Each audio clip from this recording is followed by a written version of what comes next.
Okay, so we got last time to hear Rabbi Yaakov Bar Acha. Rabbi Bar Acha says, "Ispalgun Rabbi Chanina b'chavrin Rabban Rabban." Now, this is an interesting comment to make here. And it was right Yerushalmi. Rabbi Chanina is called Chavrin Rabbanan. Rabbi Chanina is friend of the rabbis. The reason it's called that is because he didn't have real smicha.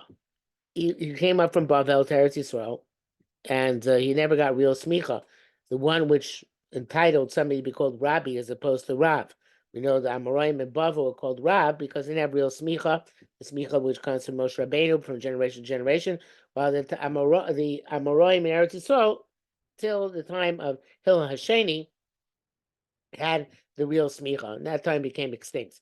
So Chanina Chavrin de Rabbanan lived at the time of the first Amoraim in Eretz Yisrael, and therefore everybody else, that's not everybody else, but a lot of other people had smicha except for he didn't. So therefore they gave him an honorary title. They call him Chavrin de Rabbanan, the friend of the rabbis. Okay, so that to say that even though he didn't have real smicha, his rabbi here, which it says is not a real rabbi, but since he was the friend of the rabbis, meaning he was on a level which was suitable to be true Amora, so therefore he got called that instead. So Rabbi Chanina Chamid Rabbanin had a machlokas. Chad Amar Yos Amar Rabbi Eliezer. Okay, so the Gemara, the Pnei Moshe, sorry, Yos Amar Rabbi Eliezer. So Rabbi Elazar had said that Nimtzachem Mekarav Apostle, whoops, Nimtzachem Mekarav Apostle is similar to our halacha of that Eino Nerag Achu Shnei Edo Masrim Bo. Okay, so the fact that you need to have the Nimtzachem Mekarav Apostle is no good. It's similar to the parameters of Adam Zomim have to all be in on a plot together. Okay, so the and that's what Elazar said. If we take a look up the top, I'm Rabbi Elazar Masnisim Sar Rabbi Yochanan Shnayim Tzcham and Kar Apostle Edus Pei Avshlos Nim Tzcham and Kar Apostle Edus Pei and Afilu Mei Tam Lomar Edim. So the this he says it supports Rabbi Avun says and Rabbi Yochanan Me'achashem Psulim Lezeh Psulim Lezeh. Right, since what the Edom are Zomer, what the apostle and the apostle for any Edus, not just for the Edom. Not sure I said before is correct, so let me correct it now. So the when Edoms are found to be apostle, they're apostle on everything, right? Just like if one Ed is found to be carved apostle or the Edom are apostle, so too if the Edom says testimony on several things, one of them is apostle, the apostle on everything. So Yos Rabbi Eliezer, the comparison is a good one. The comparison is not a comparison. Okay, Madam Marios, he who said that it's a good comparison. So it's because Rabbi Eliezer nases ke'edus achas achas. Whenever you have the star in which you have edus, I got it wrong a second time. I realized that again. Sorry, let's go back a second. I made a mistake a second time. Apologize. So this is the over here in Amud Aleph, we said if you wrote both of all your property to two people in the same star, they were kosher for one and puzzle for the other. Rabbi Hilamar Yispagor Yochim Rishim and Lakish. It's Machlokas Rabbi Yochim Rishim Rishish Lakish. Charamar once said Machashim Psulim Zeb Psulim Zeb. Since the apostle for one, the apostle of the whole star is null and void. The other said no. They're going to be kosher for one of the people mentioned the star, and apostle for the other person, and for the people that are kosher for the apostle. Okay, Rabbi Mana lo mefaresh. Mana didn't say who said what. Rabbi Avu mefaresh. Rabbi said who said what. What Rabbi Yochanan said, and what Reish Lakish said. Yochanan me'achashim psulim zeh psulim zeh. Says the apostle for one, the apostle for the other. Hashem Lakish Amar Hashem zeh psulim zeh no. He kosher for one, and apostle for the other. They don't. The fact since there are two people whom the document is intended, we don't have to assume if they're apostle for one, they're apostle for the other. Says Reish Lakish, be apostle for one, still be kosher for the other. Okay. Now that Rabbi Eliezer Masnisa beside Rabbi Yochanan. This Brisa, this Mishnah helps Rabbi Yochanan. If you have if you have two people who are testifying together, and one of them is found to be an aid apostle, the aidus is batel, so the entire thing is batel. Not just the person who testified falsely, but everybody's batel, right? So if you have three, even if you have, just like with two, the aidus is batel, and with three, the aidus is batel. Even though you still, even one is plus, you still have two kosher aidim. Doesn't matter. All day is possible because Nimsa Karvo puzzle. How do we know even 100? Tamulomer Edim, as many witnesses there are. Now, on that, Rabbi Yaakov Baracha said, he's Rabbi Lezer making a parallel between the case of star. Their star is written to two different people. To the case of Nimsa Chame and Karvo apostle. One of the witnesses found to be a relative or apostle Edus. Is a good connection. It's a legit. Charanamar, the other said, La Rabbi Lezer. So Rabbi Lezer did not, as a parallel Rabbi Lezer makes, it's not legit. It's not a good parallel. Manai Usam Rabbi Lezer, according to the opinion of Rabbi Lezer, make a good parallel. Nasis Kedus Echos Vasrei Echos. When I have testimony in a star, right, it becomes as if it's one Edus with one Hasra. One Edus where they're both worn together. Don't testify falsely. If you testify falsely, we're not going to accept your testimony. So therefore, Rabbi Lezer was saying, good. He was connected. Nimtzachal Karv apostle. You want to find one group Karv apostle. It's very similar to when an aid on the star is apostle. Just like Nimtzachal and Karv apostle, one's not a Karv apostle. The entire aid is batel. So then if you find one aid in the star is apostle, the entire star is batel. Okay.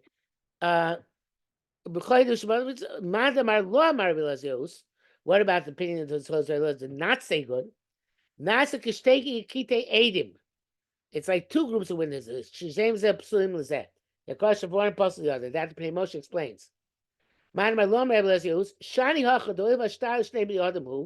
Since the star is the two people, it's as if they're two separate groups of witnesses, even though they're the same group. Same group on both parts of the star. But because the star doesn't connect the same way a coming to Beis Din connects, right? All three witnesses are going to base together. 4 witnesses, 100 witnesses, they're all considered to be one group.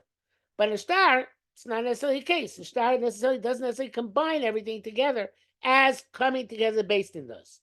Right? So the star who nasis kishtei like two separate groups of witnesses, will zepsum is extreme, and the puzzle for one across the other. Klomar, meaning the lo mechashvin la star edus achas. We don't consider what's in the star one block of testimony. Shneimar bato kulo, that we should say the entire testimony is bato as part of his bato. The shani mastis and edus achas saying kulam. In the Brisa we quoted, Mishnah we quoted that they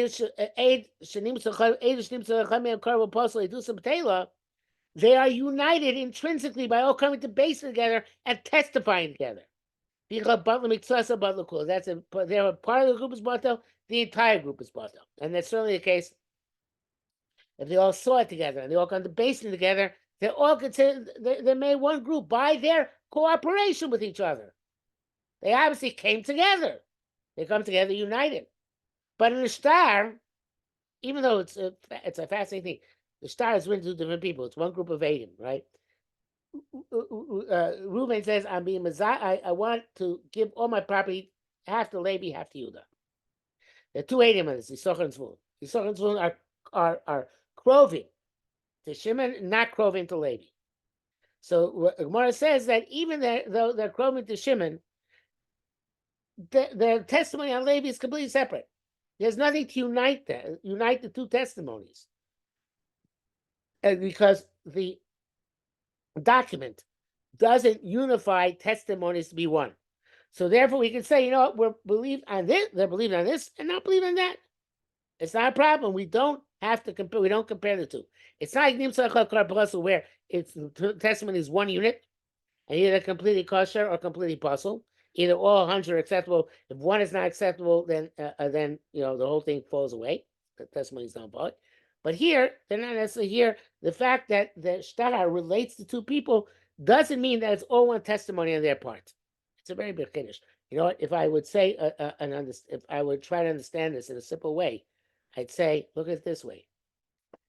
By Eidos and Star, you can cut up. You don't actually do it. But you could look at it as if part of the star is cut out, right? Because they didn't come testify together. We don't know. We didn't. They're not united necessarily by having come together. So therefore, the star, I can look at the star and say, look at it as if part of it's there, part of it's not there. And they testified only that part of it's there, not the part of it's not there. So that's the case. We could say that they're still kosher lizeh, even though the apostle lizeh. Okay, so it's really a fascinating kind of thing. I want to repeat it one more time to make sure we have it clear. The question is, did Rabbi Eliezer say good that when two witnesses sign a document and they're kosher to one of the recipients and the apostle to another one of the recipients? So do we say that since they're apostle to one, they're apostle to the other, or not? And Rabbi Eliezer said we say that it's apostle one, they're apostle to the other. And then we wanted to know, okay, is that the same thing as saying Eidos Shabbat Mitzvah Shabbat Lakula? Is anything saying that one testimony, but when you have two witnesses and part of them, or even 100 witnesses, and one of them is no good, so the rest of them are no good as well. So the Gemara says, one opinion says yes, it's a legitimate parallel, makes sense. The other opinion says no, that not shteki to eating shame as the apostle is that. The two witnesses on the document, they are kosher, they can be kosher for this and apostle for that, and that actually works. Now, the way I want to explain this last time, I'm going to repeat it again, even though I'm afraid I'm not going to get it right. The way I want to explain this last time is to say that there's a question of what the status is of witnesses in a document. Are they considered to be witnesses before we see the document, from the moment they sign? Are only considered to be witnesses from the time the document is brought to Beis Din? Okay, we say the witness at the time they sign, and that's what Reish Lakish says. Other places, it's as if they already testified in Beis Din when they signed the star. Or we can say no, you only consider them as witnesses when the star comes to Beis Din, and we now have to decide whether it's a legitimate star or not a legitimate star. So the opinion which says that Rabbi Eliezer's parallel is a good parallel holds that when the star comes in front of Beis Din, we're looking at both testimonies at once, just like when Nimtzach HaKarv Apostle. So therefore, just like Nimtzach HaKarv Apostle, they all came together. One of them is apostle, everybody's apostle. This whole star came as one unit to Beis Din. It's one star. So therefore, they're apostle on part of it, they're apostle on all of it. But you can say no, that a star is really becomes like the testimony took place at the time the document was signed, not today. At the time the document was signed, they were signing on two separate testimonies for Reuven and for Shimon and for Levi. When it comes to Beis Din, we're looking at the whole document as one. But when they signed it as two separate gifts. So therefore, we don't have to say necessarily one gift affects the other gift. So I want to repeat that again. If we say that we look at the star as if it is, look at the star to conclude whether it's kosher apostle based on when it comes to Beis Din, then it's exactly a Nimtzach HaKarv Karv Apostle, because it came to Beis Din, they're together on the star, just like they were together Nimtzach HaKarv Apostle. The apostle for one, the apostle for the other. Just like Nimtzach HaKarv Karv Apostle, it doesn't matter. They have other witnesses, all witnesses become apostle. But if the star was already kosher outside of Beis Din when it was written, like I said, according to Reish Lakish, Naskim Mishnechor Edusam Beis Din, as if they testified back then when they signed the document, right? At that time, Beis Din, there was no Beis Din to look at it as if it's one document which is indivisible. At that time, they're testifying two different things. They're testifying. There's a gift from Reuven to Shimon and a gift from Reuven to Yehuda. So therefore, at that time there's nothing to unite them, because they didn't come to Beis Din together, right? They signed a document, and in the document there's nothing which requires us to look at them as being one group. It's only one group when they come to Beis Din as one group. When they signed the document, that's when they made the testimony. That's when they're said and done. we don't have to say that if they're puzzled to this, they're puzzled to that, because at that time, they're really the two testimonies are two separate testimonies. Okay, I'm not sure if that helps at all, if it doesn't help at all, but that's the way I'm trying to explain it, that's what line is. I'm going to law my lozios, nas kishteki teidim, kishem lazeh, psulim lazeh. Like even though it's only one set of witnesses. But since it's in a document, not in based in, they're not joined together necessarily, and they can be kosher that and puzzle that, and still the document is going to be kosher for the ones whom it's kosher and puzzle for the ones whom it's puzzle. Okay, let's go on to the next Mishnah. Okay, Mishnah Nigmar Dino Barach, somebody who he's been passed. They come to a conclusion about whether he should be guilty or not guilty, and he fled. Brother, they also based it. But he came back, they brought him back to the same basin. Ain't so simple, don't start from scratch. You pick up from where you left off. And therefore, if it's Gemara Din, we assume that, okay, whatever penalty they're about to impose, or whatever the halacha about the issue, they'll issue it now. They might have even, it's not clear if they issued it before, it didn't issue before, but Gemara Din doesn't necessarily mean the Din was announced, but they came to a conclusion before. And they followed through that conclusion now when he's brought back to the same basin. Any place where two people get up, V'yomer the same eatim anu, beish ploni shenigma dina beistino shel ploni ploni eda v'arei zeyorek. The witnesses come and say, you know what? This guy who was in front of you, Ruvain, he's a murderer, and he was convicted in the basin of so and so with witnesses so and so and so and so. So then we put him to death. That person, those people who come, have credibility to say that he was judged in another basin. It's kind of like Eid Zomim, it's a chiddush. Because why would you believe them? But the answer is they're two witnesses. He's one guy, right? Ish Ploni. So they're allowed to say, they can say about him that he was Chaim Misa. It's a testimony like any other testimony.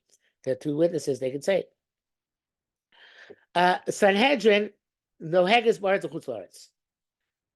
Am Yisrael has an obligation to set up Sanhedrin both in Eretz or Chutzlaretz. I don't know if in practice there was ever Sanhedrin Chutzlaretz. Because the Sanhedrin, to impose death penalties, it would seem you need to have a government willing to give them that status. And I don't know if there's any government in Chutzlaretz which ever gave based in a Sanhedrin of Jews the permission to put somebody to death. Okay? But that's, in theory, there should be a Sanhedrin even in Chutzlaretz. Okay? Sanhedrin Regas Achas B'Shavua, Sanhedrin kills once every 70 years. Nigres Chavlonis, it's called a destructive based. Rabbi Elazar Achas L'Shivim Shana, even if every 70 years, it's still called a based in Chavlonis. In the Bible, it's called a Katlonis, a killing based. It says Chavlonis, a damaging based, but it's the same thing. Rabbi Tafar, Rabbi Kiva, Omer, probably Omru, were we to be a part of the Sanhedrin, we'd ask enough questions to mix up the witnesses to get to the point where they don't know the answer that nobody would ever be killed. So Shimon was not happy with this. If you don't ever put somebody to death, they have no deterrent. The death penalty is not a deterrent. It's not going to stop anybody from killing. We have to put somebody to death occasionally. Well, maybe it's once every 70 years. But otherwise, everybody will say, what difference is the death penalty? They never impose it anyway. So it has to be a death penalty imposed from time to time. Be at distant times. It's got to be such a thing. Okay, says Gemara Sanhedrin against Ma'aretz Chutzlaretz. The Chassidus says, "Elo lechem lechukas mishpat." These should be for you for a law of justice. L'dorosechem, for your generations. B'chol moshvosechem, any place where you live. So umatam ulama. That's the case why I say shoftim shoftim titencha b'chol shorecha, right? Which sounds like ba'orei Eretz Yisrael. Shorecha means your gates, not the gates of the other nations. So it means Dafkan Eretz Yisrael, it seems, right?